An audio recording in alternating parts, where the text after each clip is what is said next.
Glória a Deus. Quero falar um pouco hoje sobre as mesas, e fique à vontade para servir os outros. Sirva os outros à vontade.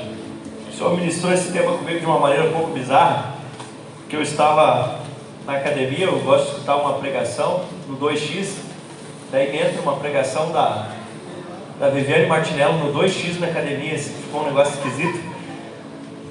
Aí eu não preciso nem dizer que eu não escutei toda a mensagem, mas o Senhor ministrou no meu coração sobre essa temática de mesas. E já é algo do meu TCC, na verdade, na Faculdade de Teologia em 2009, já teve o título A Revolução das Mesas. E eu gostaria de falar de uma forma muito breve para você a respeito disso e da forma como isso pode influenciar a sua vida. E a primeira mesa que eu quero falar hoje na sua vida é a mesa dos filhos. E relembrar você a respeito da história de duas irmãs, uma chamada Maria e outra chamada Marta. A Bíblia nos diz em Lucas capítulo 10, versículos 41 e 42, mas o Senhor respondeu: Marta, Marta, você anda inquieta e se preocupa com muitas coisas, mas apenas uma coisa é necessária. Maria escolheu a boa parte, e essa não será tirada dela. Enquanto Marta estava preparando uma mesa para Jesus e seus discípulos comerem, isso é bom, Maria tinha preparado um tipo de mesa diferente. Maria tinha preparado a mesa onde as palavras de Jesus eram o banquete, e onde ela podia sentar-se e ali escutar. E Jesus deixa bem claro que o tipo de alimento que Maria estava comendo era superior e mais importante ao tipo de alimento que Marta estava produzindo. Porque o Senhor deixou bem claro, lá em Mateus 6,33, que nós deveríamos buscar, pois, em primeiro lugar, o seu reino e a sua justiça, e todas as demais coisas seriam acrescentadas. A mesa de Marta seria usada, a mesa de Marta teria comida em cima, mas a mesa de Marta só teria sentido, porque primeiro existia a mesa de Maria. A mesa de comida física, de sustento, a mesa deste mundo, ela só fazia sentido e só poderia existir porque antes dela ser estabelecida, a mesa que Maria se servia já estava posta. E no cardápio desfrutado por Maria estava o pão vivo que desceu do céu, estava a água viva, estava o cálice e o pão que nos traz a salvação.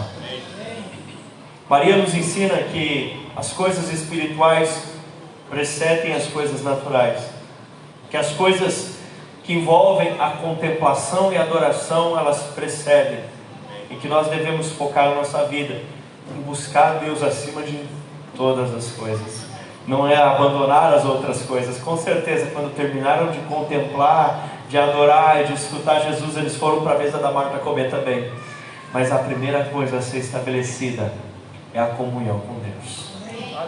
Essa mesa dos filhos fala de pessoas que têm sede e desejo por mais de Deus, de pessoas que entendem que todas as outras coisas, elas são complementos, mas que estar diante de Deus e buscar a presença do Senhor é fundamento. Uma coisa é fundamento, outra coisa é complemento. E fundamento é buscar a Deus acima de todas as coisas, é amar a Deus acima de todos, é colocar Deus em primeiro lugar na sua vida. E eu quero dizer para você, você está sentando na mesa dos filhos. Tem lugar na mesa dos filhos de Deus, para que você lembre que Deus precisa ocupar o primeiro lugar em sua vida. Não só a comida estava em segundo lugar para Maria, o próprio dinheiro dela estava em segundo lugar, porque em João 12,3 diz: então Maria, pegando um frasco de perfume de nardo puro, muito precioso, ungiu os pés de Jesus e enxugou seus cabelos, e toda a casa se encheu com aquele cheiro.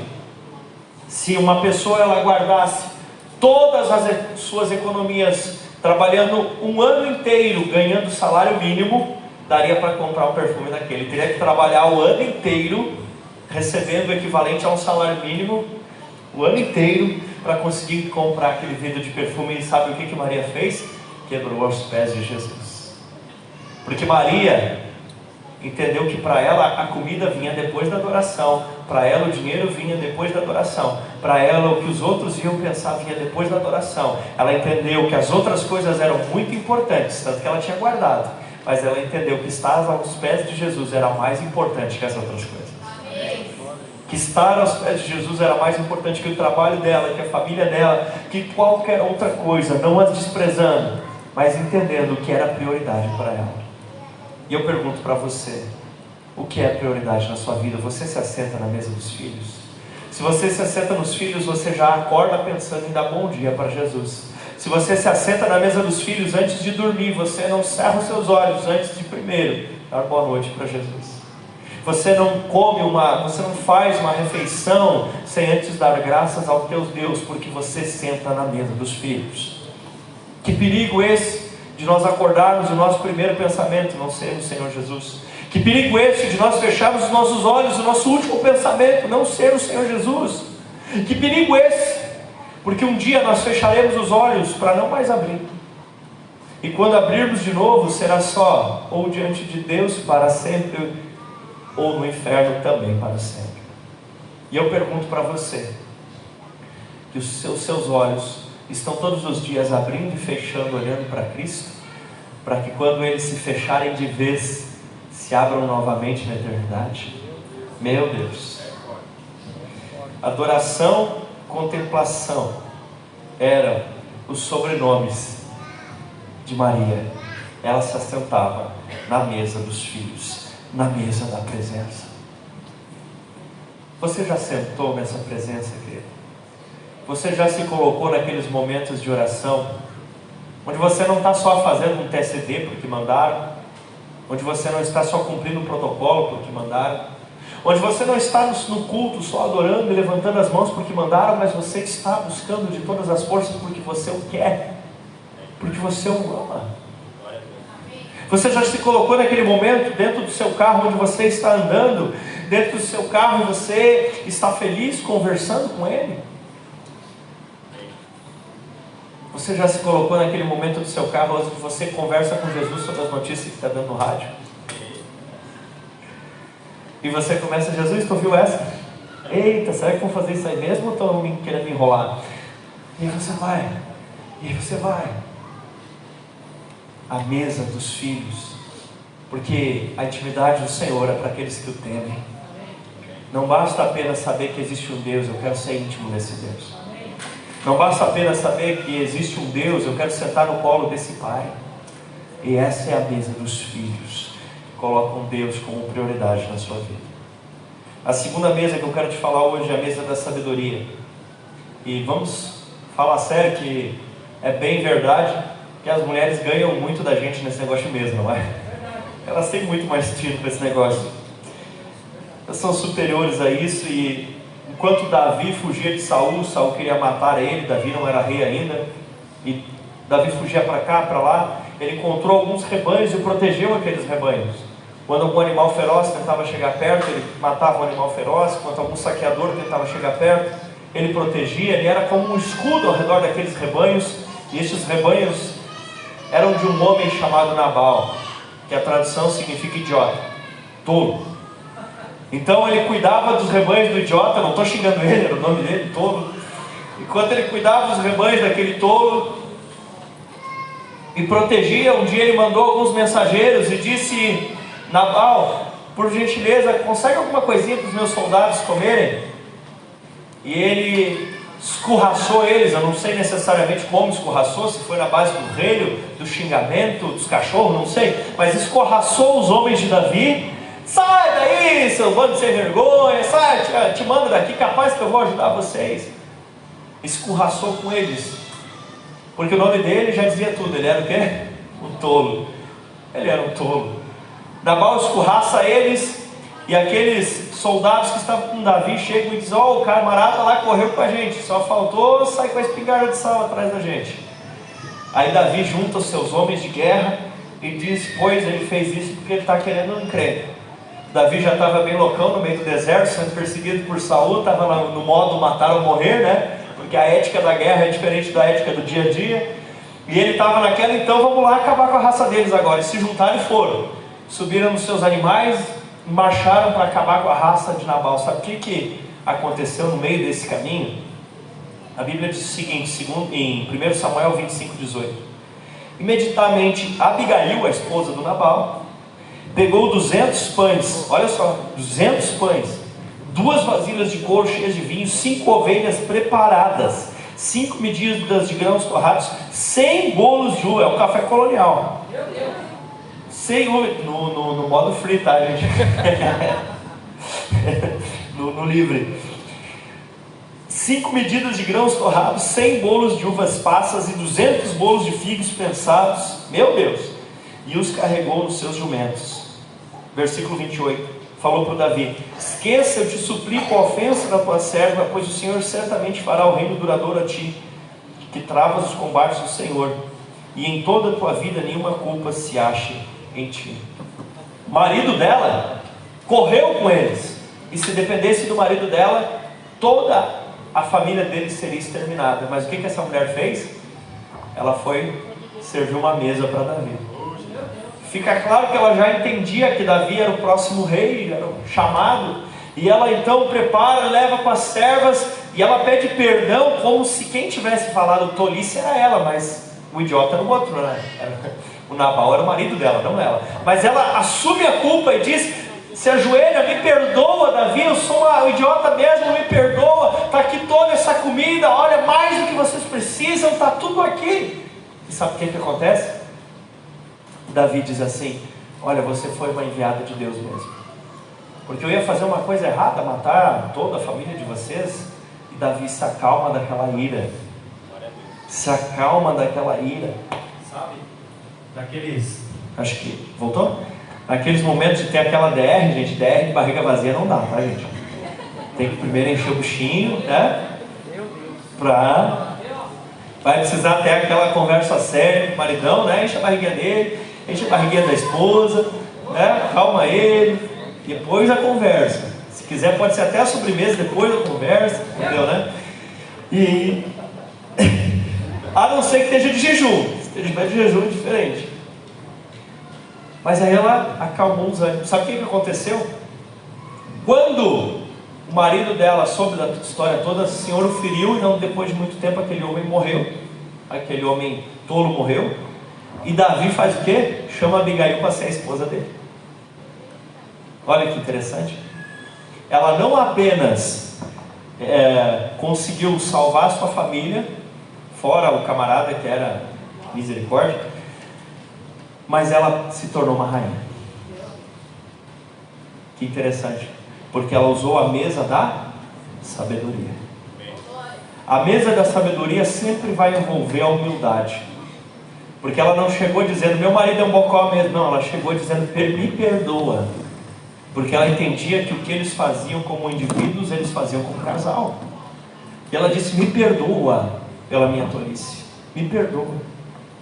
Ela usou a mesa da humildade e se colocou como servo deles. Olha que interessante isso. E outras, muito sábia, foi a Esther.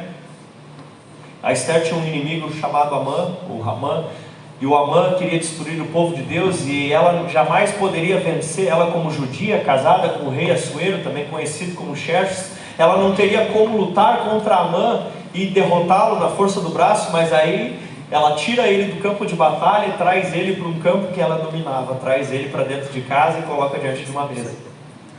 E aí Esther chama o rei. Você sabe, esse rei não era crente, esse rei não era querido, esse rei até era bem malvado. Você viu o filme 300?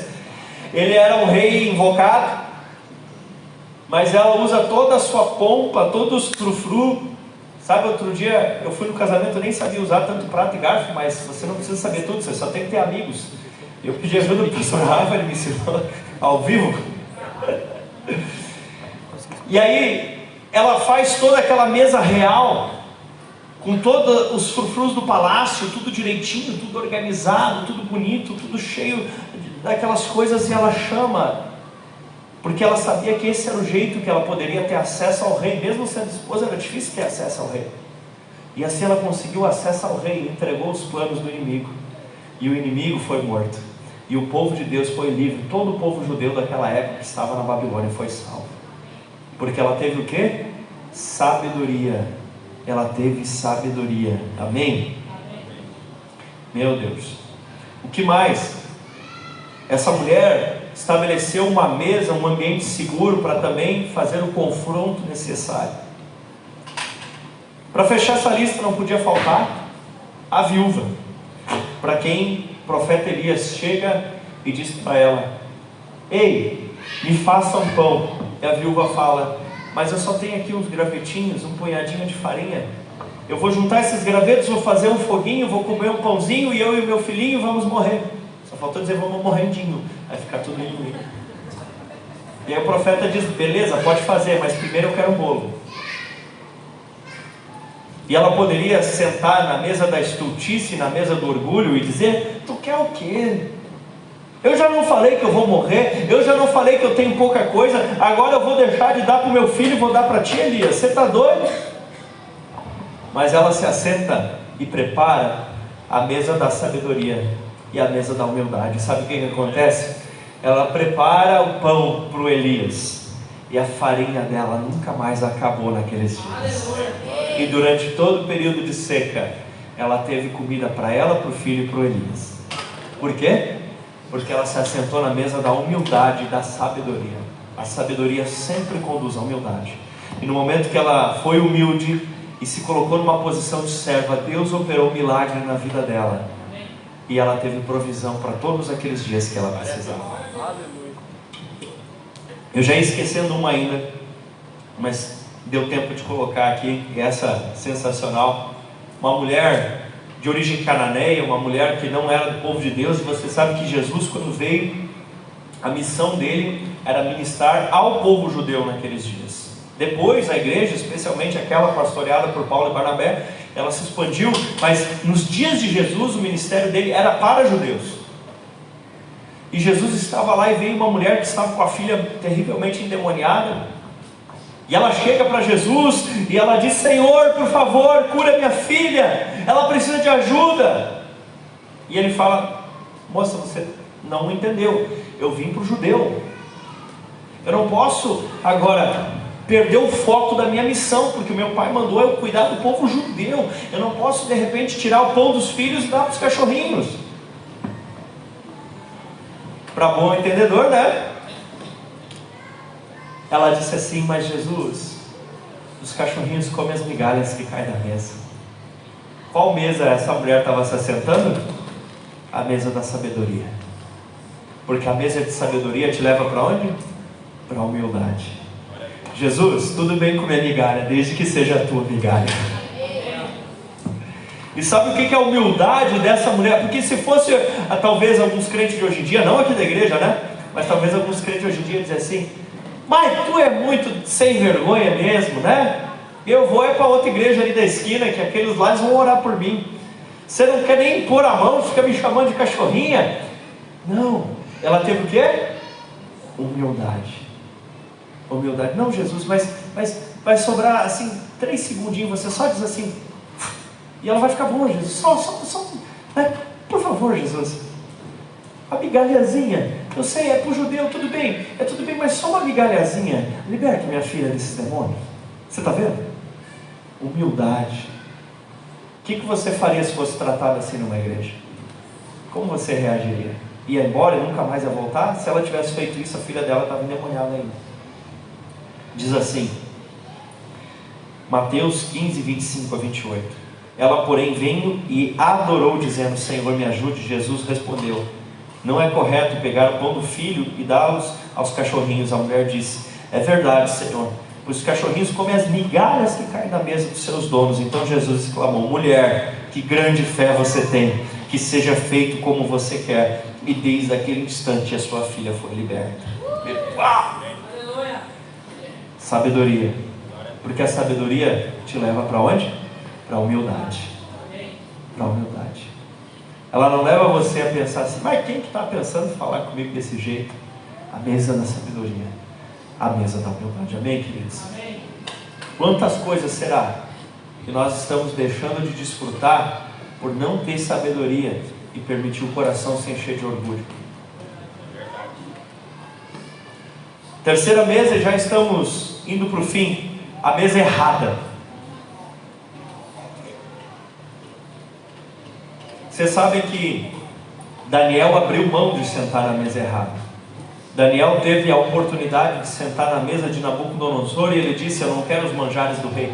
Toda comida levada para Nabucodonosor era comida consagrada aos ídolos. Daniel disse: eu não quero essa comida. Daniel depois teve a possibilidade de receber banquetes de Beltesazar. Daniel também disse: dessa comida eu também não quero. Mas houve um general chamado Josué, sucessor de Moisés, que sentou na mesa errada. Pastor, como assim? Que mesa que ele sentou? Ele sentou. Um povo que fazia parte dos amorreus, um dos povos que eles precisavam eliminar daquela região. Eles pensaram: o povo de Israel está vindo aí e eles vão nos atacar, então vamos fazer o seguinte: vamos fazer de conta que nós estamos vindo de muito longe. Pega aí um odre com vinho estragado, pega aí pães cheios de bolouro, joga uma cinza, uma sujeira, uma poeira no corpo, rasga um pouco e pega uma sandália velha, coloca no pé e vamos até lá. Então eles chegam em Israel assim: chego lá. Quem são vocês? A gente mora tão longe daqui, tão longe, está passando por aqui. Ah, é? Faz um acordo com a gente, não sei o que. E o Josué: claro, vocês são da onde? São de longe. Olha aquelas pão bolorento, aquela coisa toda, aquele vinho azedo. E diz: realmente eles vêm de muito longe. E o Josué faz o quê? Se assenta na mesa errada. Não, peraí, traz aí, gente, traz um leite para eles, traz aí uma comida para eles, vamos receber esse pessoal. Tá bom, pode deixar, nós vamos fazer aqui um acordo de lealdade, de proteção. Passa alguns dias, sabe o que eles descobrem? Os camaradas moravam na cidade vizinha, a cidade que Deus tinha mandado eles atacaram. Aí eles não podem mais atacar, porque Josué não podia voltar na palavra que ele tinha dado, ele já tinha sentado na mesa errada. Pastor, o que isso tem a ver? Isso tem a ver que anos depois, muitos anos depois, Davi vai para uma luta e o exército perde. E o exército estava ruim e ninguém entendia, porque Davi tinha uma verdadeira máquina de guerra. Davi não perdia batalhas, o mundo inteiro da época tinha medo de Davi. E estava perdendo, mas o que estava acontecendo? Ele vai orar e diz: Deus, o que está acontecendo? E Deus disse assim: é culpa do Saul. Saul era a gestão anterior, era o rei antes dele. O que Saul fez? Saul matou os gibeonitas. Tá, mas o que tem os gibeonitas? Não, porque Josué disse que não ia matar gibeonita, e Saul foi lá e matou. Então agora vocês estão perdendo, porque o Saul matou os caras que Josué disse que não ia matar. Você viu a encrenca? Porque uma geração sentou na mesa errada, passou para outra, passou para outra, passou para outra, e o problema foi continuando por causa de uma mesa errada. Meu irmão, tem lugar que você não tem que sentar, não. Tem instituições que você não pode se envolver, tem pessoas que você não pode se envolver, tem situações que você não pode se envolver, porque pode dar encrenca para ti. E se as pessoas antes de ti se sentaram nessas mesas erradas, você tem que dizer: Senhor, misericórdia, perdão, Senhor. Porque a Bíblia diz o quê? As más conversações corrompem os bons costumes. Esse é o versículo bíblico. Qual é o ditado? Diga-me com quem andas, te direi quem és. Mas a Bíblia diz: as más conversações, as más companhias corrompem os bons costumes. E aí o que Davi disse no Antigo Testamento, tá, gente? É diferente a lógica para o Novo, mas no Antigo Testamento o que Davi teve que fazer? Ele teve que enforcar alguns da família de Saul para que a praga cessasse e o exército voltasse a ganhar. Que loucura! Tudo porque começou lá atrás o problema. Josué apertou a mão, tomou uma decisão, sentou numa mesa sem perguntar a opinião de Deus. E aí, como é que você faz negócio? Como é que você convive com as pessoas? Com quem você decide casar, namorar, noivar? Quem você tira para ser teu brother, teu parça, o cara que vai estar contigo no dia a dia? Eu não estou dizendo que a gente tem que sair do mundo, mas se a gente só fica andando com tranqueira dia e noite, e as tranqueiras são nossos melhores amigos, a tendência é você começar a ficar trancado também.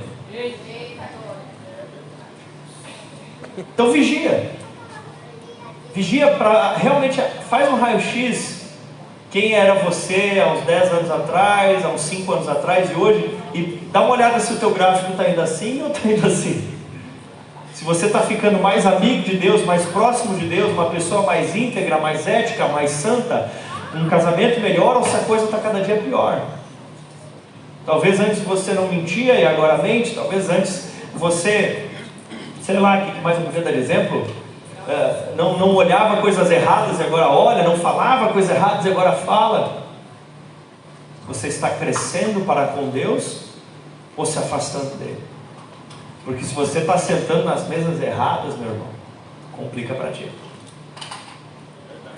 Comece a sentar nas mesas certas. Começa a chegar perto e ter amigos que quando você está perto deles, o teu coração começa a arder de amor por Jesus.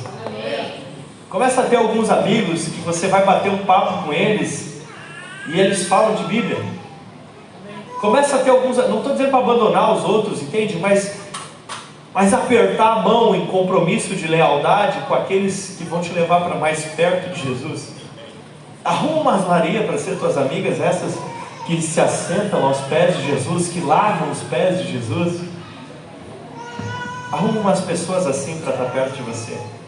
Arruma umas pessoas que, quando elas falam de Jesus, às vezes você vê que os olhos delas ficam cheios de lágrimas, de um amor genuíno. Arruma umas pessoas assim para estar contigo. Porque se você só andar com gente fria, você vai virar logo uma geladeira, meu irmão. Se você só andar com gente profana, logo você está profano. Se você só andar com imoral, você logo vai estar imoral. Porque se você só sentar nas mesas erradas, um dia o preço disso vai aparecer. Tomara que não seja tarde demais. Não senta nas mesas erradas. Diga para a pessoa do lado: para de sentar nas mesas erradas.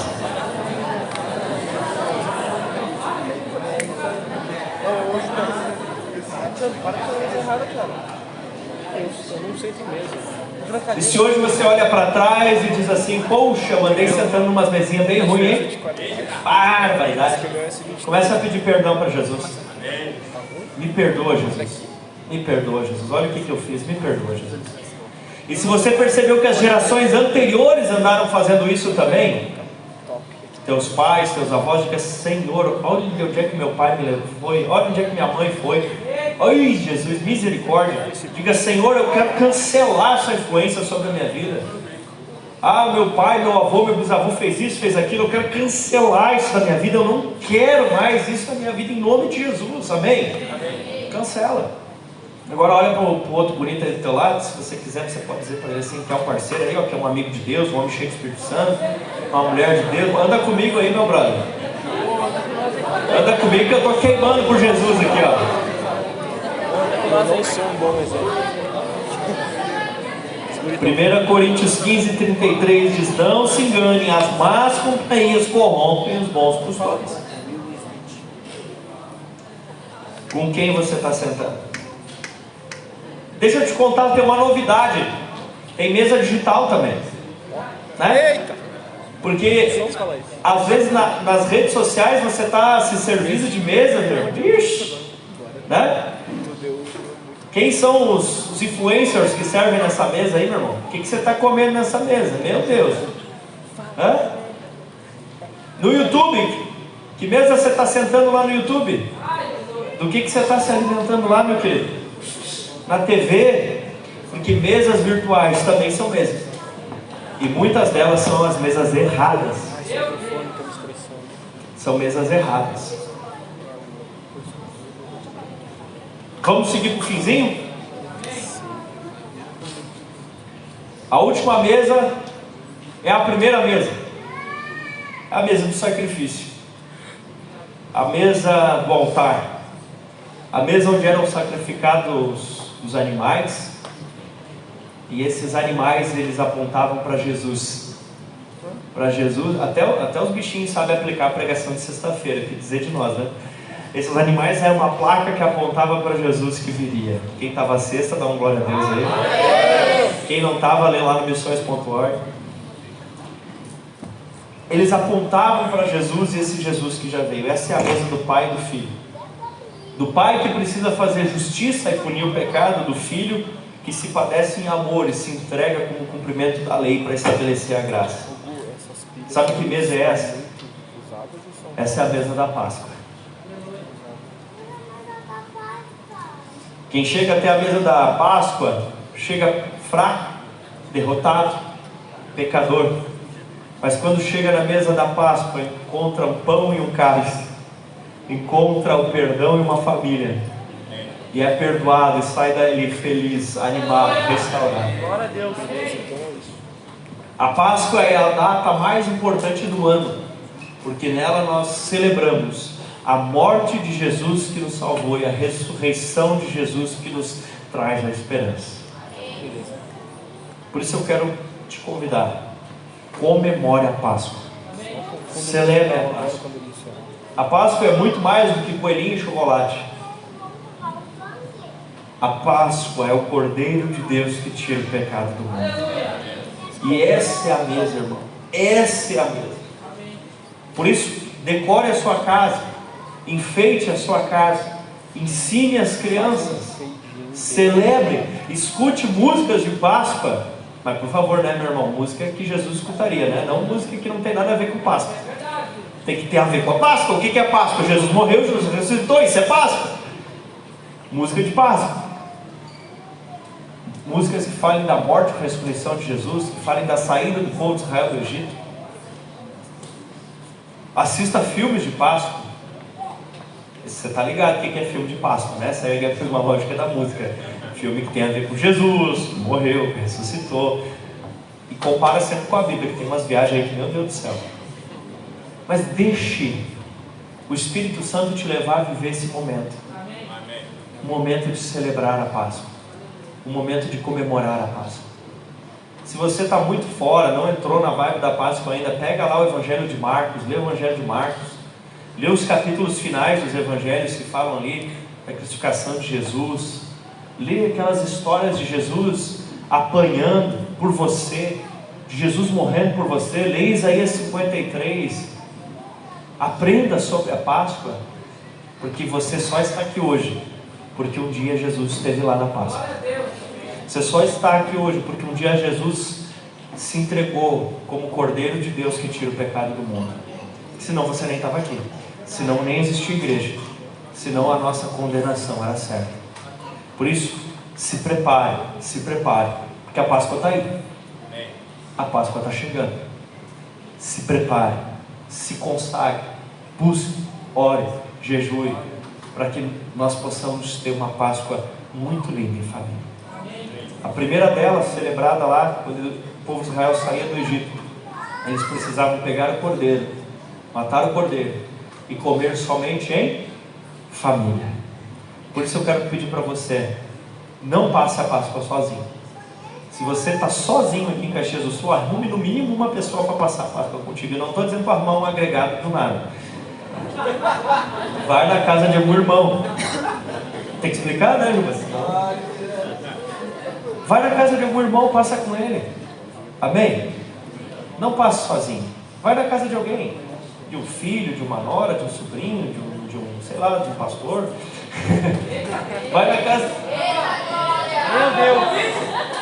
Tá, pode ser o contrário também. Mas não fique sozinho. Porque eles tinham que comer o cordeiro inteiro, em família.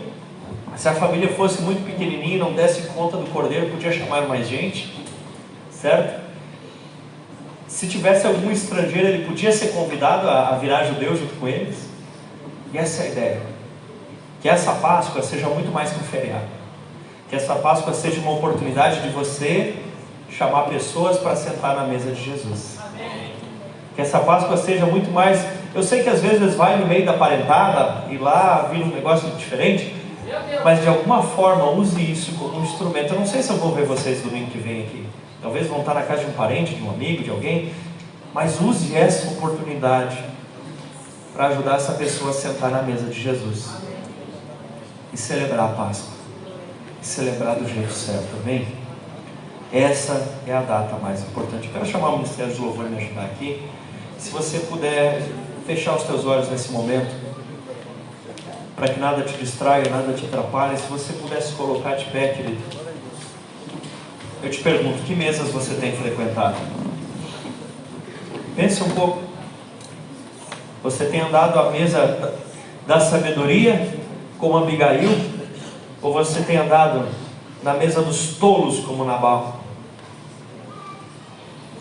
Você tem sentado nas mesas certas ou nas erradas, como sentou Josué e atrapalhou tantas gerações? Você entende que primeiro tem que servir a mesa dos filhos junto com Maria, para só depois poder servir a mesa do serviço junto com Marta? Você entende que Deus precisa ser o seu começo e o seu fim de dia? Que Deus precisa ser o princípio e o fim? Se hoje o Espírito Santo te trouxe a memória e você começou a lembrar e pensar assim: meu Deus, olha as mesas que os meus antepassados sentaram, olha as pessoas, olha as coisas que meus antepassados fizeram, e você está arrependido disso. Senhor, eu não quero que isso seja uma influência sobre mim e sobre os meus filhos. Você começa a dizer: Senhor, em nome de Jesus, eu cancelo as mesas erradas que as gerações antes de mim sentaram. Eu cancelo sobre a minha vida isso. Mesas de idolatria, mesas de feitiçaria, mesas de agiotagem,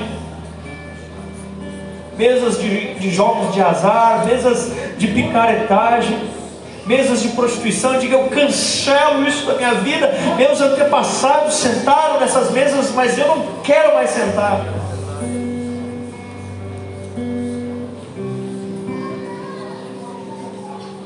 Então, às vezes você já sentou em mesas de orgulho, mas hoje você quer aprender com aquela viúva que sentou na mesa da humildade.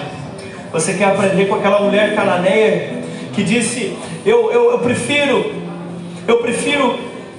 as migalhas de Jesus, parafraseando com Daniel, do que os manjares da Babilônia.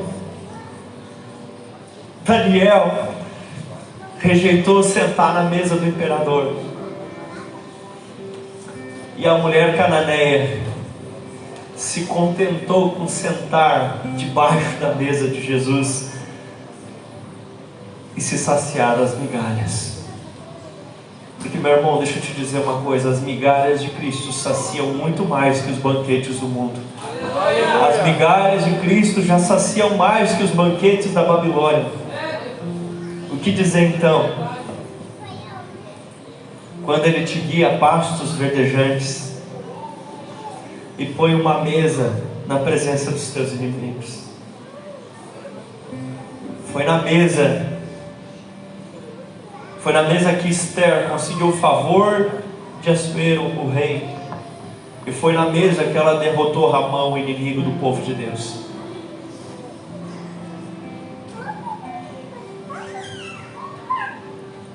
Essas mesas que você tem frequentado, esses amigos que você tem, essas pessoas estão te levando para onde, meu irmão?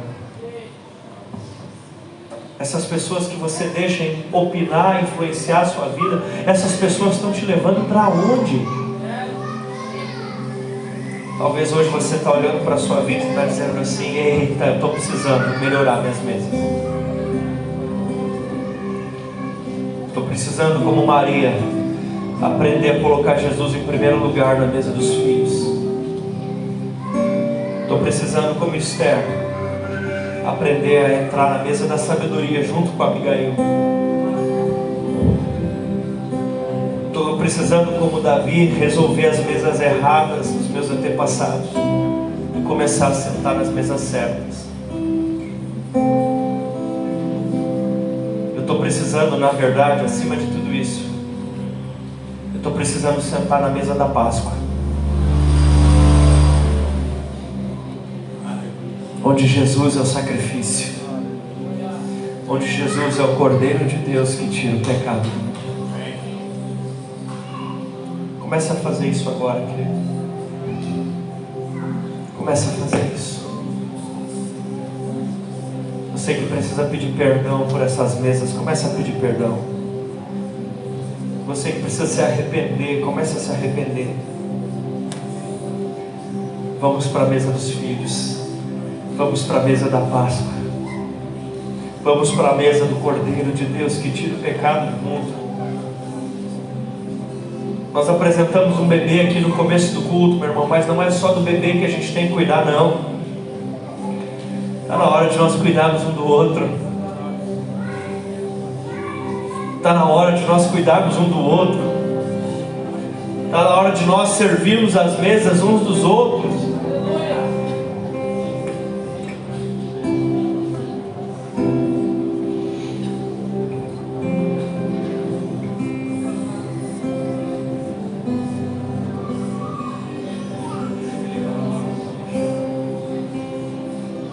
O que o teu orgulho tem impedido você de receber?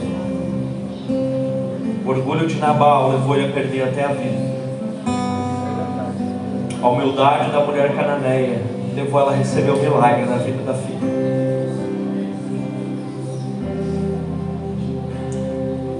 Se você pode e quer, se ajoelhe na presença do Senhor. Comece a dizer para Ele: Senhor, eu prefiro as migalhas da Tua mesa do que os banquetes da Babilônia.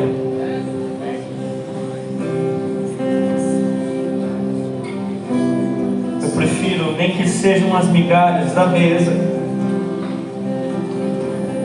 do que os banquetes do mundo. Mas sabe, irmão, depois da mesa da Páscoa aconteceu uma coisa impressionante. O ministério de Jesus era focado nos judeus e ele cumpriu. Mas Jesus voltou ao céu e o Espírito Santo veio. E o ministério do Espírito Santo é focado na igreja.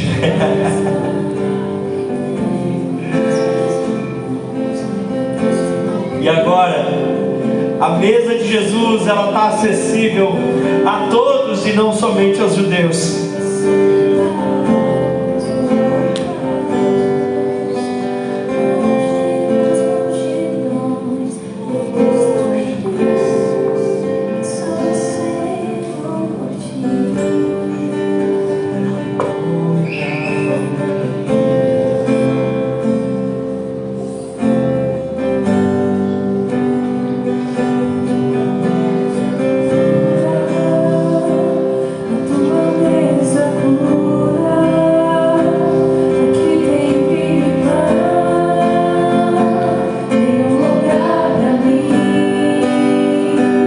A tua mesa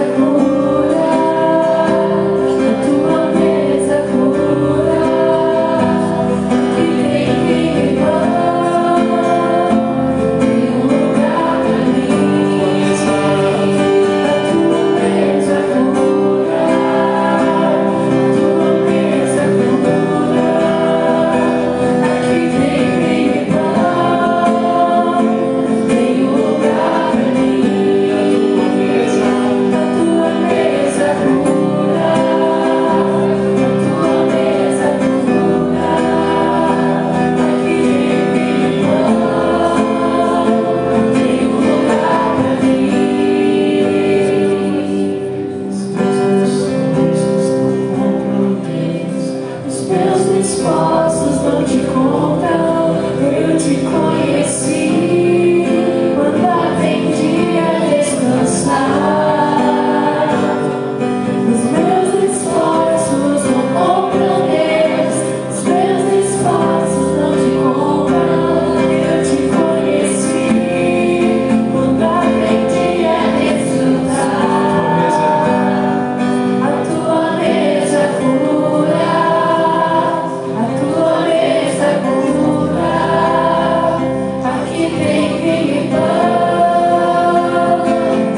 você sabe que está precisando vir até a mesa da Páscoa.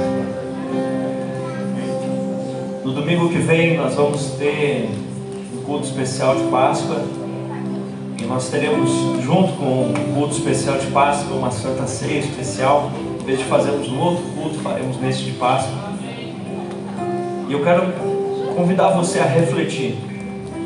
Que mesas você tem andado? Quero convidar você a sentar na mesa dos filhos com Maria, na mesa da sabedoria com Abigail e com Esther, a fugir das mesas erradas como Josué fez, e ir para a mesa do sacrifício, a mesa da Páscoa com Jesus. Que você possa, domingo que vem, trazer pessoas para virem comer do Cordeiro junto com você, porque a Páscoa é comer em família. Se você conseguir se organizar para celebrar a Páscoa na sexta, no sábado, no domingo de meio-dia, mas conseguir estar com a sua família aqui, conseguir estar com seus amigos aqui, conseguir estar com seus parentes aqui, para que a gente possa ter a mesa de Cristo posta, onde Ele nos oferece do seu cálice, onde Ele nos oferece do seu pão, para que a gente possa celebrar a morte e a ressurreição de Jesus. Estenda suas mãos ao céu. Pai, no nome de Jesus, eu quero abençoar cada um dos que estão aqui, aqueles que vão aproveitar o feriadão para viajar, aqueles que vão rever parentes, amigos.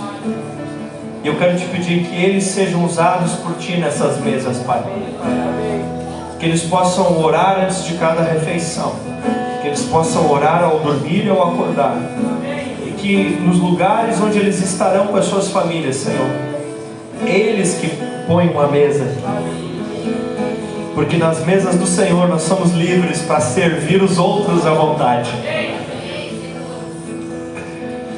Que nós nos coloquemos como servos nessas mesas, para levar a salvação onde não há salvação, para levar a humildade onde só existe orgulho, para levar a sabedoria onde só existe a tolice, e através disso mudar histórias, mudar destinos.